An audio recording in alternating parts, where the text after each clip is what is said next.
저희들은 부활절을 지나서 이제 성령 강림 주일을 향해 가고 있습니다. 부활의 기쁨 50일, 이 기간은 기도하면서 성령을 기다리는 그런 특별한 절기입니다. 성령, 우리 교회에서 성령에 대해서 많이 듣죠. 성령은 바람이라는 뜻에서 나온 그런 표현입니다. 지금 에어컨 바람 소리가 나고 있죠. 성령은 눈에 보이진 않지만 마치 바람처럼 실제적으로 움직이고 있다고 성경은 우리에게 말씀하고 있습니다. 성령의 그 움직임에 우리가 민감할 때에 그 성령의 바람에 따라서 우리 인생의 배도 움직일 수 있는 것이죠. 성령께서 움직이실 때 같이 움직일 수 있다면, 성령께서 멈추라고 할 때 멈출 수 있다면 얼마나 좋겠습니까? 하지만 때때로 우리는 성령께서 움직이는 방향이 아니라 역방향으로 서 있으며 또 거스르는 그런 삶을 살 때도 있습니다. 오늘 본문의 말씀은 바울과 그의 일행들이 3번에 걸쳐서 세계 전도 여행을 했다고 하는데 그 2번째 전도 여행에 관한 말씀입니다. 바울의 일행이 2번째 전도 여행을 가는데, 2번째 가면 더 쉽고 더 잘 돼야 될 것 같은데 사실 2번째가 쉽지가 않습니다. 흔히 우리가 어떤 일을 할 때 2년차 징크스 이야기를 하죠. 오늘 바울과 바나바 그의 동료들은 2번째 전도 여행을 가려고 하는데 자꾸 문제가 생기는 겁니다. 2년차 될 때 뭔가 다시 하려고 할 때에 긴장감도 좀 사라졌는지 어떤지는 모르겠지만 그들에게 좀 문제가 생겼습니다. 자, 먼저 그 배경을 조금 함께 살펴보고 싶습니다. 15장 36절에 이렇게 말씀이 기록되어 있습니다. 2차 전도 여행에 대한 단서를 볼 수 있는 장면입니다. 제가 한번 봉독하겠습니다. 며칠 후에 바울이 바나바더러 말하되 우리가 주의 말씀을 전한 각 성으로 다시 가서 형제들이 어떠한가 방문하자 하고, 자신들이 1차 세계 전도 여행 때 방문했었던 소아시아, 지금의 터키 지역에 있는 교회들을 다시 방문하자고 했습니다. 자, 그런데 문제가 생겼어요. 2번째 여행을 가야 되는데 이 바울과 바나바가 심하게 싸우게 됩니다. 그 이유는 바나바의 친척이었던 마가가 어떤 곳에서 복음을 전하는데 갑자기 사라져 버린 거예요. 이 마가가 선교지에서 문제를 일으켰는데 친척인 바나바는 다시 2차 전도 여행에 데리고 가자고 하고, 바울은 안 된다, 원칙대로 해야 된다라고 주장을 한 것입니다. 둘이 심하게 다투게 된 거예요. 시작할 때부터 2차 전도 여행이 쉽지가 않습니다. 그래서 바나바는 자기 방향대로 가게 되고 또 바울은 또 자기 방향대로 팀을 꾸려서 2개의 선교팀이 생겨나게 된 것입니다.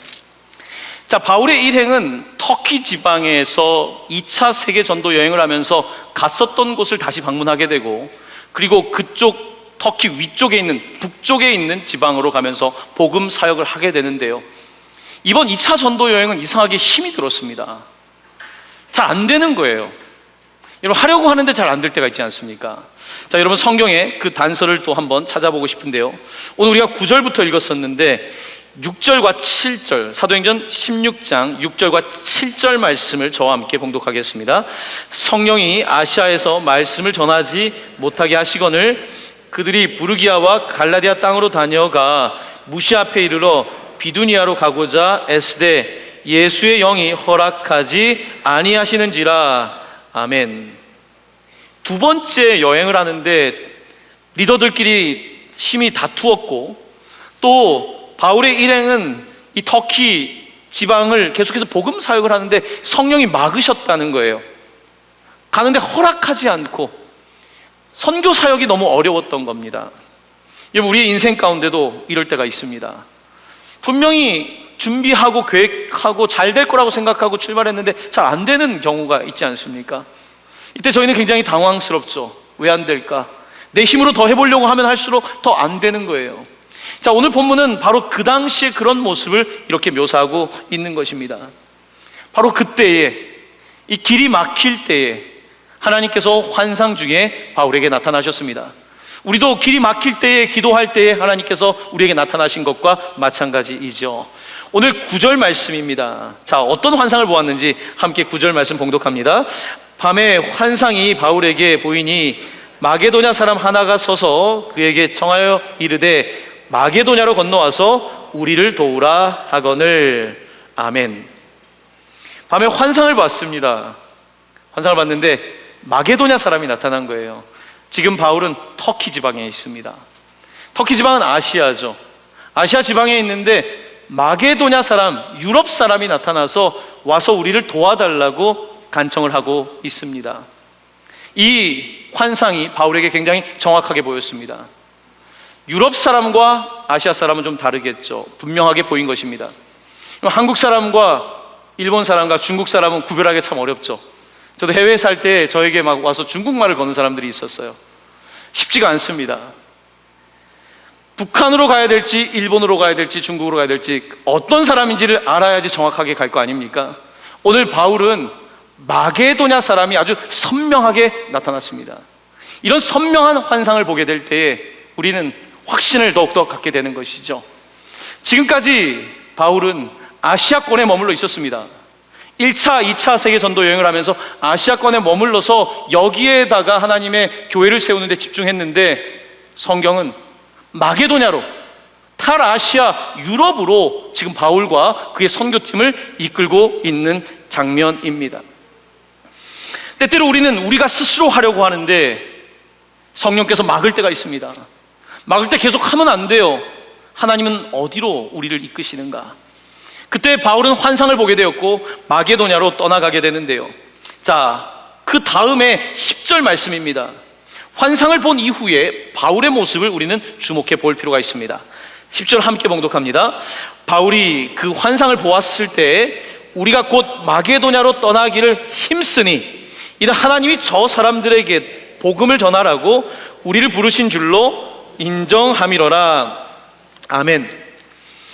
바울은 환상을 보았고 환상을 보고 나서 뭐라고 하냐면 우리가 곧 마게도냐로 떠나기를 힘썼다고 되어 있습니다. 지금까지 준비하고 계획했던 선교지를 놓고 갑자기 유럽으로 가라고 하는데 그 일이 너무나 확실했기 때문에, 환상이 확실했기 때문에 바울 일행은 떠나기를 힘썼다라고 말씀하고 있습니다. 저는 오늘 말씀을 읽으면서 바울의 태도, 하나님의 환상을 보았을 때 그가 태했던 지체하지 않고 즉시 힘을 다해서 가는 모습에서 큰 도전을 받았습니다.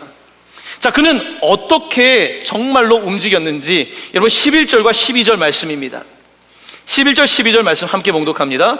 우리가 드로아에서 배로 떠나 사모드라게로 직행하여 이튿날 네아폴리로 가고 거기서 빌립보에 이르니 이는 마게도냐 지방의 첫 성이요 또 로마의 식민지라.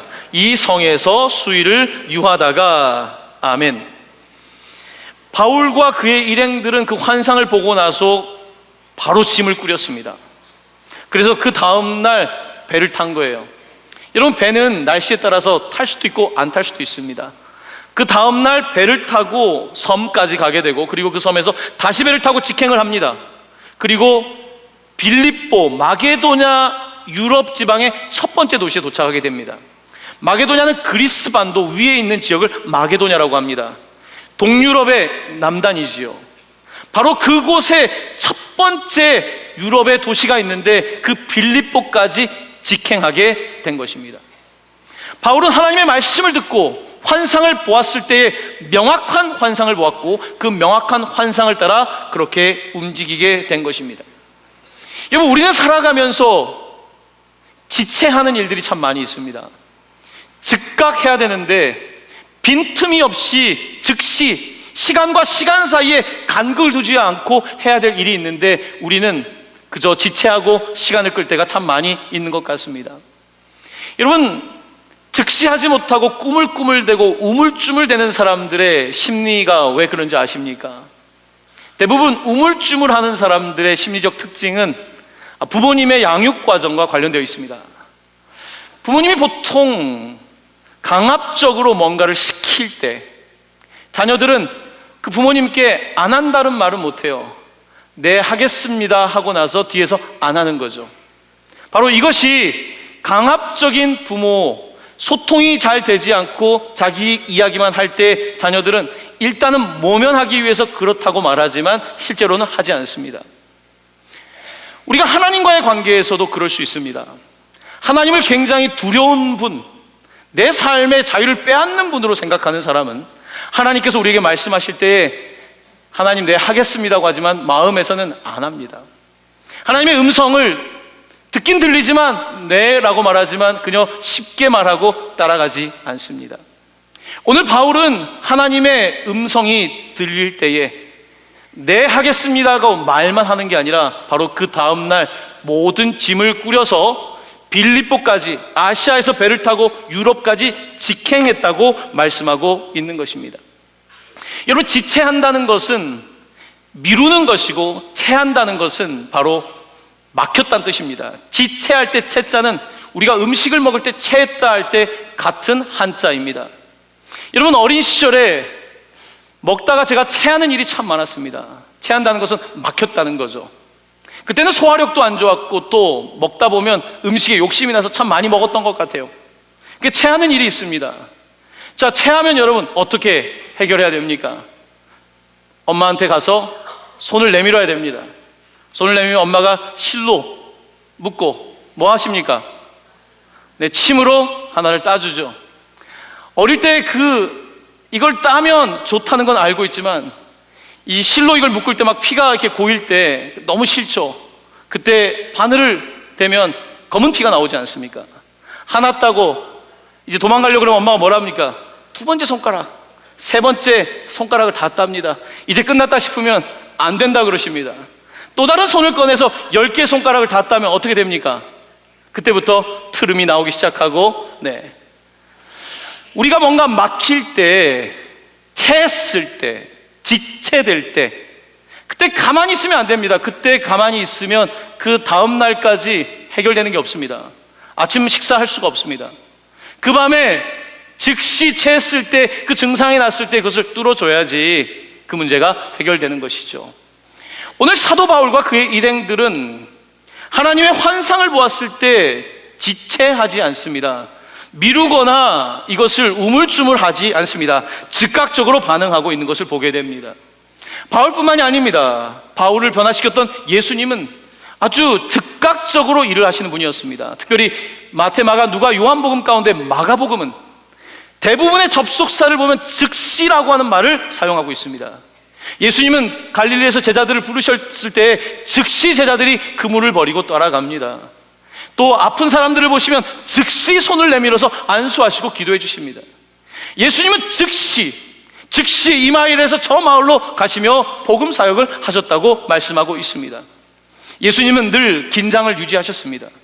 그저 급하게 산 것이 아니라 긴장과 긴박감을 가지고 하나님의 나라는 긴박한 거예요. 왜냐하면 오늘 복음을 듣지 못하는 사람이 어떻게 될지 모르지 않습니까? 오늘 아픈 사람이 어떻게 될지 모르는데 어떻게 삶 속에 긴장 없이 살겠습니까? 예수님은 하나님의 나라의 일을 하시면서 즉각적으로 반응하며 사셨습니다.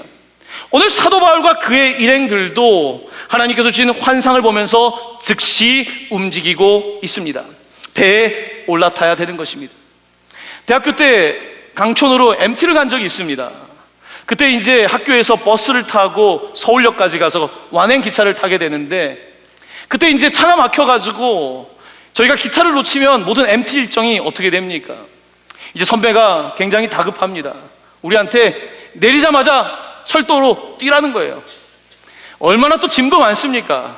그 많은 학생들이 막 달렸는데 정말 떠나려고 하는 기차 마지막 칸에 올라타는데, 어쨌든 기차는 올라타야 됩니다. 늦지 않게 올라타야 됩니다. 오늘 바울과 그의 일행은 배에 올라탔습니다. 배에 올라타니까 어떻습니까? 졸더라도 피곤해도 거기서 졸면 돼요. 그러면서 그들은 결국은 빌립보까지 도착했다라고 말씀하고 있는 것입니다. 우리는 살면서 미루는 것들이 많습니다. 미루지 않아도 지금 이룬 것들이 참 많을 텐데요. 요즘 생각해보면 제가 아쉬운 게 한 가지가 있더라고요. 제가 6년 반 전에 여름방학 때 제가 학교에 있을 때 책을 쓰려고 한 100페이지 정도를 타이핑을 해놓은 게 있었습니다. 그러는 과정에 동강교회로 오게 되면서 제가 하던 책 작업을 멈추게 됐어요. 그때 이거를 맞춰야지 생각하고 생각은 가지고 있었는데 아직까지 못한 거예요. 여러분, 글도 옛날 글을 다시 쓰려면요 다시 힘들어요. 다시 쓰는 게 낫지 옛날 걸 다시 쓰기 어렵다는 겁니다. 그때 차라리 미루지 말았으면 됐을 텐데. 여러분, 미루기 때문에 못하는 게 너무 많은 거예요. 우리는 살아가면서 이래 미루고 저래 미룹니다. 요즘은 그래서 좀 미루지 않아야겠다는 생각을 나름대로 하면서 살려고 합니다. 제가 김영석 교수님 100세를 살아보면이라는 책의 저자, 저희 교회에 좀 초청하고 싶어서 좀 인맥을 동원해 봤습니다. 그래서 그 비서인 분에게 어떻게 좀 연락을 해보려고 했는데 연락이 닿았어요. 우리 교회에 초청을 해보려고 했더니 9월달까지 스케줄이 꽉 차 있답니다. 매달 26번 강의를 하신대요. 100세인데. 제가 지금 9월달, 10월달에 우리 교회 꼭 오셔야 된다라고 부탁을 해놨는데 저는 그분을 알지 못합니다. 왜 그럴까요? 100세입니다. 돌아가시면 못 보는 거예요. 급합니다. 9월달까지 계셔야 될 텐데. 우리의 삶에 미루는 게 너무 많은 거예요. 막 생각해보면 보통 일반 강사면 내년에 오면 어떻습니까? 근데 100세지 않습니까? 우리가 인생을 그렇게 생각할 수 있다면 내가 지금 미루고 있는 습관들에 대해서 다시 점검해 볼 필요가 있겠죠. 오늘 바울은 하나님의 말씀을 들으면 그는 미루지 않습니다. 그저 순종하며 나아가고 있습니다. 여러분, 오늘 여러분은 무엇을 미루고 있습니까? 미뤄도 될 거라고 생각하고 있습니까? 예수님의 형제였던 야고보는 미루는 사람들에게 이런 권면의 말씀을 전해주고 있습니다. 화면에 있는 야고보서 4장 13절 14절 말씀, 저와 함께 한 목소리로 봉독합니다. 들으라, 너희 중에 말하기를 오늘이나 내일이나 우리가 어떤 도시에 가서 거기서 1년을 머물며 장사하여 이익을 보리라 하는 자들아, 내일 일을 너희가 알지 못하는도다. 너희 생명이 무엇이냐? 너희는 잠깐 보이다가 없어지는 안개니라. 아멘. 그렇습니다. 저희는 내년을 이야기합니다. 내년 이맘때쯤에 하겠다고. 그 다음 해가 되면 또 어떻습니까? 그 다음 해에 또 하겠다고 이야기를 합니다. 어릴 때는 어른이 되면 하겠다고 합니다. 대학을 다닐 때는 취직을 하면 하겠다고 하고요. 취직을 하고 나면 이제 좀 안정되면 하겠다고 하고요. 이제 아이를 낳고 좀 키워놓고 하겠다고 하고요. 은퇴하면 하겠다고 하고요. 우리는 끊임없이 해야 되는 그 기회를 놓치면서 살아가고 있는 것입니다. 오늘 본문 말씀은 선교사 이야기입니다. 바울 선교사님 이야기입니다. 여러분, 선교사의 눈에는 미룰 수가 없는 거예요. 앞에 프론티어가 있지 않습니까? 선교의 프론티어, 아직 복음을 듣지 못한 이 유럽이 있는데 어떻게 기다릴 수 있습니까? 그런데 후방에 있는 사람들은 자꾸 계산을 하는 거예요. 이 선교가 될까? 이렇게 하면 될까라고 생각하는 거예요. 왜냐하면 프론티어 전방에 있지 않기 때문에 후방에서 우리가 계산을 하고 있는 것이죠. 하지만 선교사의 눈에는 지금 이곳에도 복음을 전해야 되고 저곳에도 복음을 전해야 되는 거예요. 하나님의 나라는 그렇게 긴장 없이 갈 수 있는 나라가 아니기 때문에 그런 것입니다. 바울은 하나님께서 유럽의 문을 열어주신다는 확신을 가지고 직행을 하게 되는데요. 자, 일이 안 될 때는 그렇게 안 되더니 성령께서 막으시더니 이제 일이 되기 시작하니까 일이 얼마나 술술 풀리는지, 오늘 본문의 그 다음 구절은 바로 그 이야기입니다. 여러분, 13절부터 15절까지 루디아를 만나게 됐던 그 이야기 말씀을 우리 한 목소리로 같이 봉독하겠습니다. 안식일에 우리가 기도할 곳이 있을까요? 문 밖 강가에 나가 거기 앉아서 모인 여자들에게 말하는데, 두아디라시에 있는 자색 옷감 장사로서 하나님을 섬기는 루디아라 하는 한 여자가 말을 듣고 있을 때 주께서 그 마음을 열어 바울의 말을 따르게 하신지라. 그와 그 집이 다 세례를 받고 우리에게 청하여 이르되, 만일 나를 주 믿는 자로 알거든 내 집에 들어와 유하라 하고 강권하여 머물게 하니라. 아멘.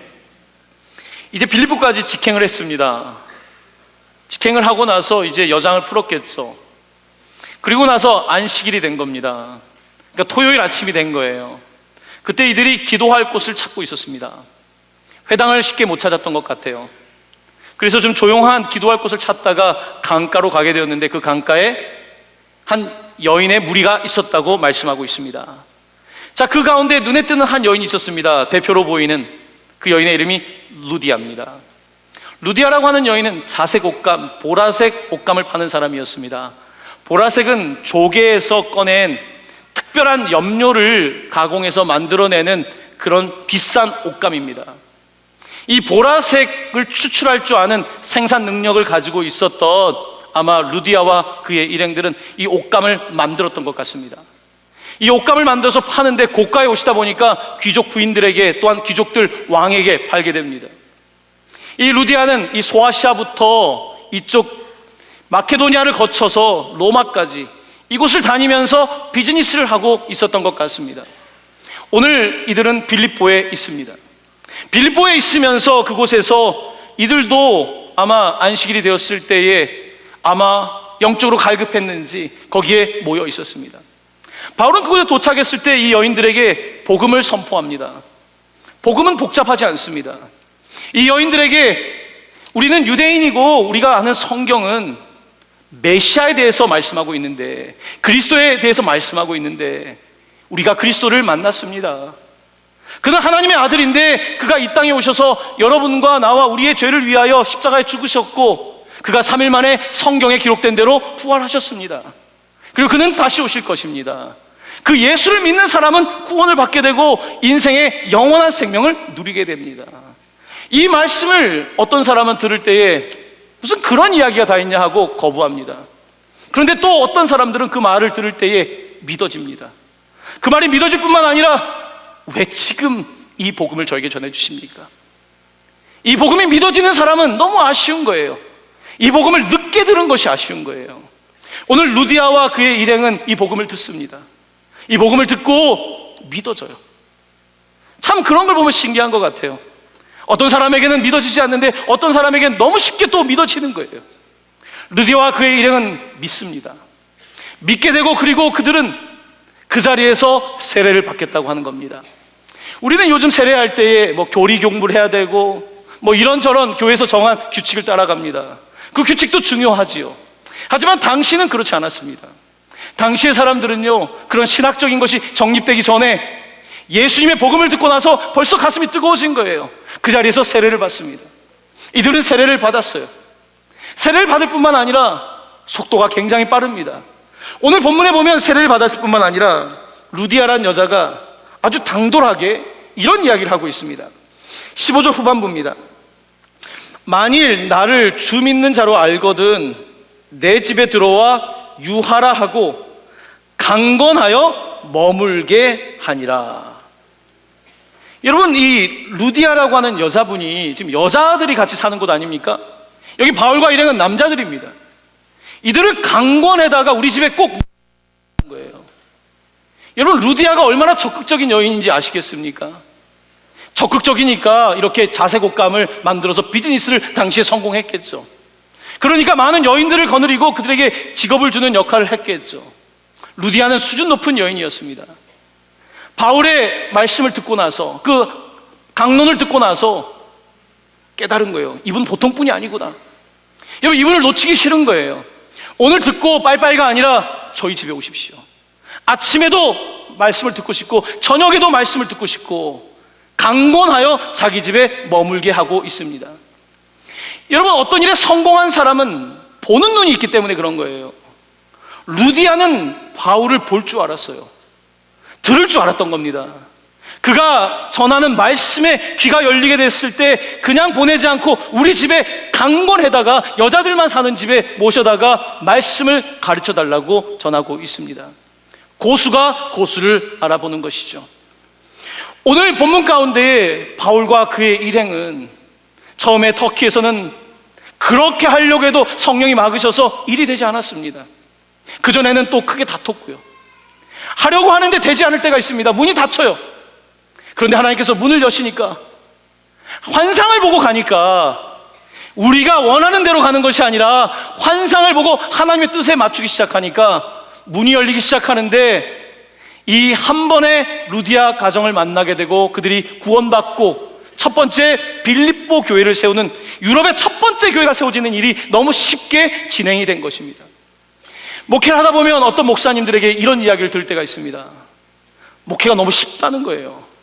목사님 무슨 말씀이세요? 목회가 쉽다고요? 목회가 쉽다는 거예요. 그분은 무슨 말을 하는 겁니까? 사람의 힘으로 하면 열려고 해도 안 열리는데 하나님의 뜻을 따라 지금까지 해왔는데 쉽다는 거예요. 여러분, 어떤 사람은 쉽다고 하고 어떤 사람은 어렵다고 합니다. 무슨 차이입니까? 개인의 물론 능력의 차이가 있다고 말할 수도 있겠지만 그 차이 가운데 가장 중요한 것은 바로 하나님의 음성을 듣고 있는가 듣고 있지 않는가의 유무 아니겠습니까? 오늘 바울은 하나님의 음성을 듣고 움직이고 있습니다. 그러자 루디아를 만났고 하나님께서 일을 일사천리로 진행해 주시는 것을 보게 됩니다. 여러분, 우리는 많은 일들을 하면서 미루고 있습니다. 이렇게 미루고 저렇게 미루고 있습니다. 제가 유학을 떠날 때에 제 마음엔 미루고 싶은 마음이 있었어요. 여러분, 미루고 싶을 때 가장 먼저 하는 게 뭡니까? 대학원 간다는 얘기를 합니다. 저도 당시에 대학원을 갈까 막 그런 생각을 하고 있었습니다. 목사가 되기 전에 나는 이런 공부해야 되고 저런 공부해야 되고 많은 이야기를 할 때였습니다. 미루는 때였습니다. 미국 유학 결정을 하는데 미국에서 가장 학비가 싼 제가 신학대학원에 입학을 한 거예요. 침례교가 미국에 가면 저렴합니다. 침례교 학교를 갔어요. 갔는데 이제 제가 있던 시골에 있는 그 신학교 옆에 한 2시간 정도 떨어진 버지니아의 수도인 리치몬드라고 하는 곳에 우리 교단 신학교인 유니온 신학교라고 있습니다. 그 학교가 있다는 걸 알았어요. 하지만 저는 침례교에 속해 있었습니다, 당시에. 자, 그런데 그곳에서 공부를 하고 있는데 어느 날 아버지한테 연락이 온 거예요. 유니온의 한 교수님이 한국을 방문하게 되었는데 만나게 됐다는 거예요. 정말 만날 일이 아닌데 만나게 됐다는 거예요. 그러면서 제가 같은 주에 있다고 이야기를 하니까 한번 신학교를 보내보라고 이야기를 했다는 거예요. 왜냐하면 장로교 목사님 아들이 침례교에 있으니까요. 그래서 제가 이제 그 학교를 찾아가야 되는데 2시간 떨어져 있고, 당시에 저는 뭐 차가 있습니까? 교통편을 압니까? 98년도 얘기입니다. 잘 몰랐어요. 근데 오라는 이야기를 듣고 가보고 싶은 거예요. 그래서 차를 빌려야 되겠는데 제가 운전을 할 수는 없고, 같은 기숙사에 몸에 문신이 있는 한 백인 친구가 있었습니다. 얘는 중학교 때 고등학교 때 좀 놀았던 것 같아요. 은혜 받고 온 애들은 문신을 지울 수는 없지 않습니까? 문신이 있고 굉장히 터프한 친구였어요. 제가 그 친구에게 여차 하니까 나를 그 2시간 떨어진 신학교까지 데려다 달라고 부탁을 한 거예요. 그 친구가 흔쾌히 오케이를 했어요. 큰 트럭을 가지고 있는 사람이었어요. 미국 사람 트럭 있지 않습니까? 트럭을 타고 가는데 가면서 도시 쪽으로 들어가니까 운전대를 막 떨고 있는 거예요. 자기는 도시에서 운전해 본 적이 없다는 거예요. 제가 얼마나 불안한지. 그렇게 큰 도시가 아닌데 우리 한국 사람들이 볼 때는 그곳에 어쨌든 겨우겨우 도착을 했어요. 도착을 했는데 그곳에 도착해서 그 학교에 있는 교수님들 한 분, 두 분 만나고 또 학교의 수업에도 참여해보라는 거예요. 왜냐하면 당신이 결정해야 되니까. 그래서 이제 그곳에 가서 이런저런 경험을 하고 다시 돌아왔어요. 그 학교에 진학하기 위해서는 영어 점수가 더 높은 점수를 요구했습니다.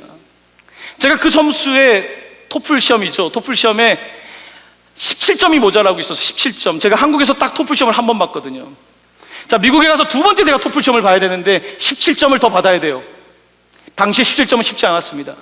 제가 미국 간 지 2달 만에 영어 실력이 그렇게 월등하게 늘었다고 생각할 수는 없잖아요. 이날 시험을 못 보면 그 다음에 해에 들어가든지 이게 기회가 없을 수 있잖아요.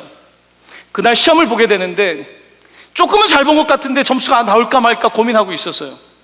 정말 편지통을 매일 기다렸죠. 점수가 몇 점이 나왔을까. 성적표를 딱 받아봤는데요, 점수에 1점도 더 많지 않고 1점이 덜하지도 않은 정확한 그 점수가 나왔더라고요. 할렐루야. 이럴 때 할렐루야라고 하죠.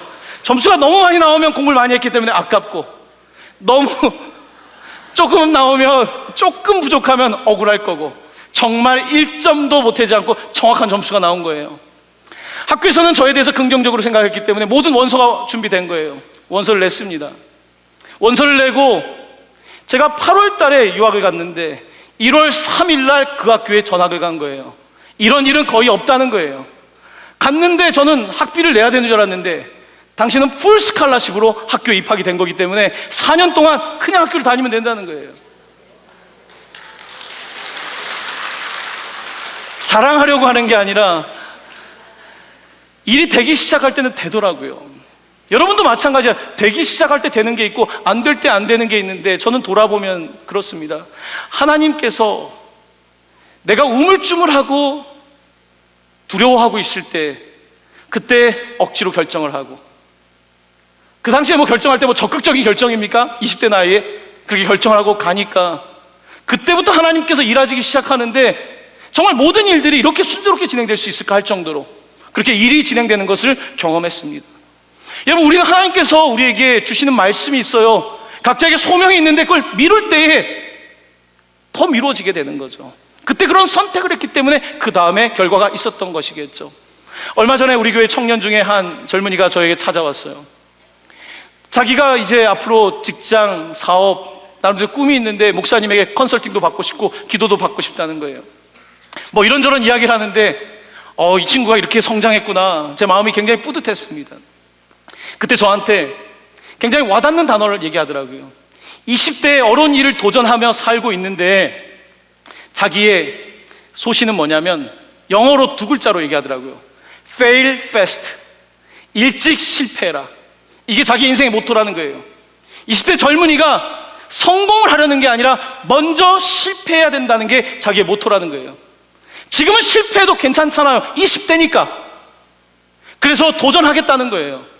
지금 실패하는 건 괜찮지만 30, 40, 50이 가면서 실패하면 그 여파가 더 크지 않습니까?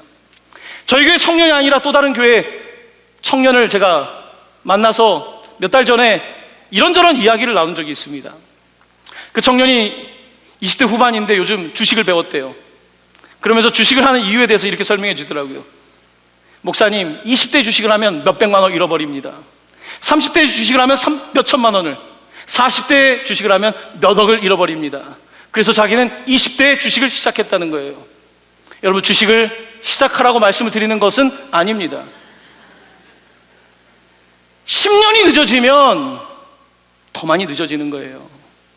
여러분, 제가 지난주에 우리가 청년교회를 개척하자고 하면서 뭐가 준비가 안 된 것 같지만 말하는 이유가 왜 그렇습니까? 여러분, 10대 때에 그때를 놓치면 그 다음이 얼마나 힘들어집니까? 알지 않습니까? 20대에 주님을 만나야 그때를 놓치면 얼마나 아깝습니까? 오늘 내가 해야 될 일이 있는데 그 기회를 놓치고 지체하고 조금 아프다고 해서 손가락을 따지 않고 그저 그 자리에 머물러 있다면 그 채기가 해결이 되겠습니까? 문제가 해결되겠습니까? 오늘 복음은 우리에게 도전하고 있습니다. 지체하지 말라는 거예요. 바울은 환상을 보고 같이 있는 사람들과 나눕니다. 그때 성도들이 뭐라고 하냐면 오늘 본문에는요 이렇게 기록이 되어 있습니다. 그들이 10절 후반부입니다. 하나님이 저 사람들에게 복음을 전하라고 우리를 부르신 줄로 인정했다고 되어 있습니다. 여기서 인정이라는 단어는 우리 단어로는 그냥 평범한 단어지만요, 여기서 인정이라고 하는 원어적인 의미는 베이스를 같이 했다는 것입니다. 바울이 환상을 보았을 때 같이 간 선교팀이 같이 베이스를 함께 했다는 거예요. 아, 그렇구나, 하나님께서 유럽의 선교를 여시는구나 라고 하는 것을 환상으로만 본 것이 아니라 그들이 베이스를 놓았다는 거예요. 같이 인정하고 하나의 팀이 되어서 베이스를 가지고 나아가게 되었을 때에 바로 마게도냐의 첫 번째 도시인 빌립보에 하나님의 교회가 서게 된 것입니다. 사랑하는 성도 여러분, 어쩌면 오늘 우리는 긴 인생을 살아갑니다. 건강이 따라준다면 정말 이제는 90세, 100세 활동하는 분들을 더 보게 될 겁니다. 늦지 않았습니다. 100세를 살아보면 70이 가장 좋다는 이야기가 있지 않습니까? 70에 시작한다면 90의 열매를 딸 수 있는 것 아니겠습니까? 내가 지금 하는 것에 당장 열매를 따지 못할지라도 시간이 지나고 열매를 딸 수 있는 거예요. 오늘 내가 눈물로 씨앗을 뿌린다면 기쁨으로 단을 거두게 되는 것입니다. 오늘 이와 같은 확신을 가지고 우리가 살아가게 될 때에 하나님께서는 우리에게 문을 열어주시는데, 한번 열어주실 때 상상하지 못한 방식으로 아시아인 줄 알았는데 탈아시아 유럽을 열어주셨던 것처럼 하나님께서는 우리에게 새로운 길을 열어주실 것입니다. 이 말씀을 믿고 나의 것으로 삼을 때에 우리는 환상과 순종의 믿음으로 하나님께서 기뻐하시는 놀라운 사역의 열매를 맺게 될 줄로 믿습니다. 사랑하는 모든 성도 여러분에게 오늘 이 말씀이 여러분의 말씀이 되기를 예수님의 이름으로 간절히 축원합니다. 아멘.